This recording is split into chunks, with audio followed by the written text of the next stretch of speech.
কোরবানির ঈদের মাংসর স্বাদ আল্লাহ তাআলার এক অশেষ নিয়ামত।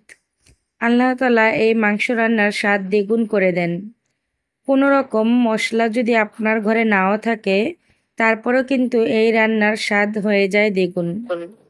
তো ঠিক তেমনই ভাবে আজকে আমি আপনাদের কাছে এই রান্নাটা নিয়ে আসলাম। তো এই রান্নার ক্ষেত্রে আমি যা যা দেব তাই এক নজর আপনাদেরকে দেখিয়ে দিলাম। তো নামটা বলে দিচ্ছি, এখানে হচ্ছে আদা রসুন, হলুদ গুঁড়ো, মরিচ গুঁড়ো, তারপর ধনিয়া গুঁড়ো, আর হচ্ছে গিয়ে আমার ঘরে আমার নিজ হাতে বানানো একটা স্পেশাল মশলা, সেটাও আমি বানিয়েছি নিজেই। তো সেই মশলার রেসিপি যদি আপনারা চান তাহলে কমেন্ট করে বলতে পারেন। আসলে এই মশলাগুলো যদি নিজেরা বানিয়ে রান্না করতে পারি, তাহলে কিন্তু বাহির থেকে যে মশলাগুলো আমরা কিনে আনি, গুঁড়ো মশলাগুলো, সেগুলো না আনলেও হয়।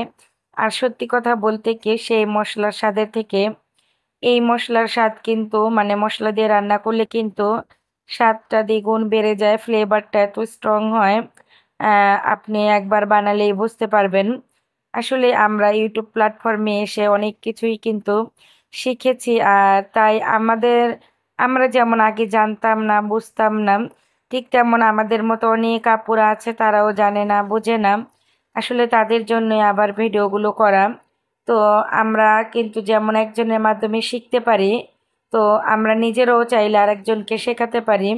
তো যাই হোক, পেঁয়াজ কুচিটা যে দিয়েছি একটু মোটা করে কাটলেও কিন্তু সমস্যা নেই। আর এই তো এখানে আমি সাদা তেল দিয়ে ভালো করে ম্যারিনেটটা করে নিচ্ছি।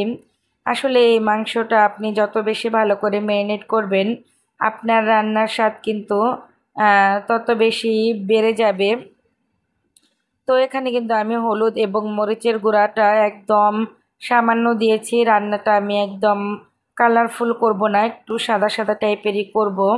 একদম আহামরি সাদাও না, আবার আহামরি কালারিংও না। আর এই তো চুলার আঁচটা কিন্তু এই যে দেখেন একদম মানে লো আঁচে দিয়ে রেখেছি। আর এই তো আমি এই রান্নাটা রান্না করতে চাইছি একদম পানি ছাড়া, পানিবিহীন। তো যাই হোক, এই তো মশলাটাকে ভালো করে মাংসটাকে ভালো করে কষিয়ে নিতেছি। তো যাই হোক, যেহেতু এখানে হাড় আছে, তাই আমাকে আরও একটু পানি অ্যাড করে দিতে হবে, তাহলে কিন্তু এই হাড়গুলো একটু সেদ্ধ হয়ে যাবে ভালো করে। আর যদি সলিড মাংসগুলো হতো তাহলে পানিটা না দিলেও হতো। তো যাই হোক, এই তো ভালো করে কষিয়ে এখন আমি পানিটা দিয়ে দিচ্ছি।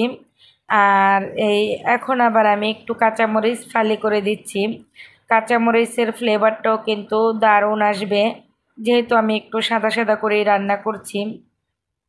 তো কাঁচামরিচটা আপনারা চেষ্টা করবেন এই পর্যায়ে দেওয়ার জন্য, এতে করে এর ফ্লেভার কিন্তু খুব ভালো লাগে। আর দেখতেই পাচ্ছেন আমি একদম সামান্য পানি দিয়েছি, পানিটা কিন্তু ফুটিয়ে দিয়েছি, আর ফুটিয়েই দিতে হবে। আপনি যদি কাঁচা পানি দেন তাহলে মাংসটা কিন্তু পুনরায় কাঁচার মতনই হয়ে যায়। তো যাই হোক, এই তো হয়ে গেল আমার মানে স্পেশাল হাতে মাখিয়ে মজাদার গরুর মাংস রান্না। আর মাংসটা যেহেতু খাওয়ার পরেই ভয়েস দিচ্ছি, কি বলবো, খেতে কিন্তু অমায়িক হয়েছে, অনেক মজাদার হয়েছে। আর এই যে দেখুন, কালারটা দেখে কিন্তু বোঝা যাচ্ছে যে রান্নাটা কতটাই ইয়াম্মি হয়েছে। আজ এ পর্যন্তই।